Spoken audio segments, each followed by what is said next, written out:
Salut à tous, dans cette vidéo je vous propose de faire un petit point sur votre situation de maman à plusieurs points de vue, 3 points de vue, à savoir votre charge physique, votre charge mentale et votre sentiment un peu d'exaspération à l'égard de votre enfant ou de vos enfants, je ne sais pas. Alors pour ça je vais juste détailler un petit peu. À mon sens, je crois que, d'ailleurs je l'ai déjà dit dans une autre vidéo, je crois que la possibilité d'une mère à s'occuper de ses enfants, c'est quelque chose d'assez évident pour la plupart des mères, mais pour une majorité, si ce n'est toutes, je crois qu'on a toujours besoin d'avoir du temps pour soi parce que notre énergie n'est pas une ressource inépuisable. Voilà, on a la capacité de s'occuper de nos enfants de manière assez innée, mais à un moment on fatigue et c'est tout à fait normal quand on donne trop, donc je pense qu'il faut veiller à 3 choses. C'est ces 3 choses-là que je vais détailler ici. Donc la première chose, c'est votre charge physique. Souvent on peine à s'écouter, on bouge énormément parce que nos enfants bougent énormément et on tente de les suivre. Je crois qu'il y a des petits moments où on peut réussir à se dire tiens là, il n'est pas forcément nécessaire que je sois en train de courir à droite à gauche, je peux me poser. Je vous donne un exemple, par exemple au parc, vous surveillez vos enfants, ils font plein de choses, parfois ils ont besoin de votre aide, mais parfois vous êtes sur le qui-vive alors que finalement ils n'ont pas besoin de vous. À ce moment-là, si vous pouvez prendre quelques minutes pour vous asseoir sur un banc, et ben ça peut tout simplement vous soulager au moins sur cet instant-là. Et c'est un petit exemple, mais si vous cherchez dans votre journée, il y a peut-être plein de moments en fait où vous pouvez comme ça essayer de vous économiser en vous posant, vous asseyant, voire même en vous allongeant. Alors pas forcément pour ne rien faire, mais il y a des choses parfois qu'on peut faire coucher, et je crois que c'est important quand on est très sollicité au niveau physique d'avoir des moments de pause. Deuxième chose, c'est la charge mentale.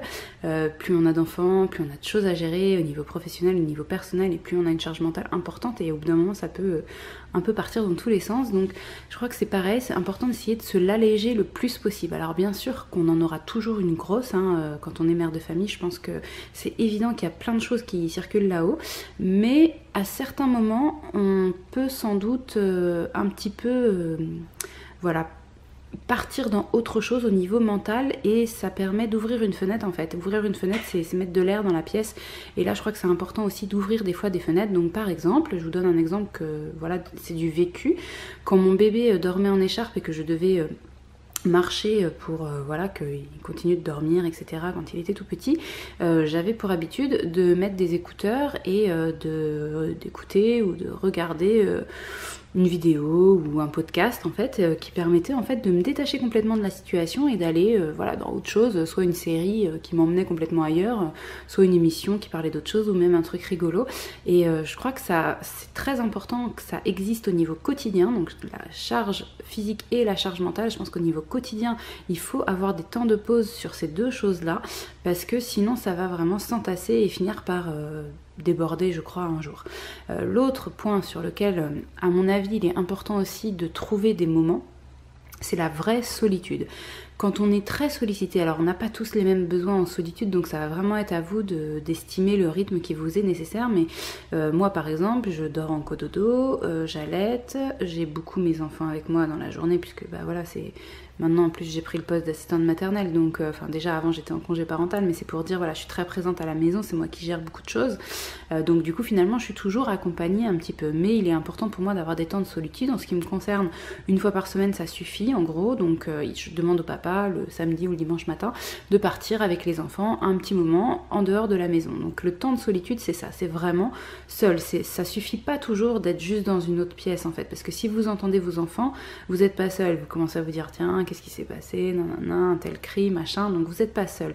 L'idée c'est d'être un peu déconnecté. Ça veut pas dire de rien faire, vous pouvez utiliser ce temps pour faire votre comptabilité, faire votre ménage, enfin, voilà, pas des choses forcément hyper enthousiasmante, mais seul, sans bruit, sans discontinuité, parce que vous savez que les enfants sont très forts pour ça, pour nous interrompre, c'est normal, ils sont pas du tout dans le même rythme que nous, et puis voilà, avec une possibilité vraiment d'apaisement, si vous le souhaitez, et de retour à vous-même en fait, de capacité de prise de conscience de vous-même, de respiration un petit peu plus posée, etc. Donc je pense que ça c'est vraiment quelque chose à garder en tête. À quel moment est-ce que vous êtes seul, et si c'est pas possible que votre conjoint emmène vos enfants ailleurs, qu'est-ce qui serait possible? Est-ce qu'il y a un moment où vous pouvez vous absenter de la maison, ou est-ce qu'une autre personne peut gérer vos enfants à un autre moment pour que vous ayez quand même un temps de solitude?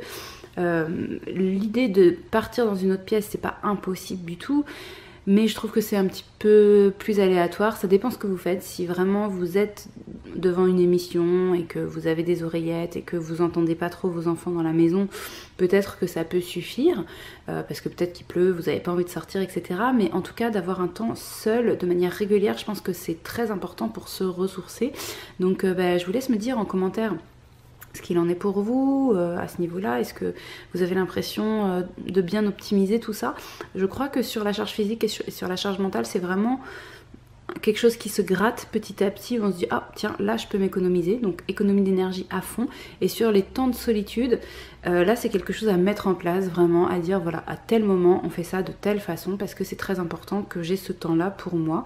Ne vous surestimez pas, c'est vraiment le conseil que je vous donnerais, et ne changez pas trop rapidement les choses quand elles sont bien établies et que vous vous sentez bien et que vous vous dites ah bah du coup c'est pas trop grave si finalement cette semaine je fais pas ma pause. Attention, peut-être sur la semaine d'après vous aurez une répercussion. Enfin en tout cas moi personnellement c'est mon cas, et c'est aussi pour ça que je fais cette vidéo. Je sais qu'à l'heure actuelle il est encore très important que j'ai mes pauses, et pourtant mes enfants sont grands, hein, puisque pour ceux qui ne le savent pas, mon plus grand a 5 ans, mon deuxième a 2 ans, et je pense à une de mes copines qui m'a dit dernièrement reparle-en sur ta chaîne parce que c'est vraiment hyper important. Et c'est vrai qu'avec des tout petits on se dit oh là je suis débordée, j'ai vraiment besoin de temps de pause, mais je crois qu'avec des plus grands c'est pareil, ces temps de pause, de solitude, de retour à soi-même restent nécessaires. Bon, je vous laisse me dire, oh là je vais y arriver, je vous laisse me dire votre avis en commentaire juste en dessous, et puis je vous dis à très vite pour une prochaine vidéo.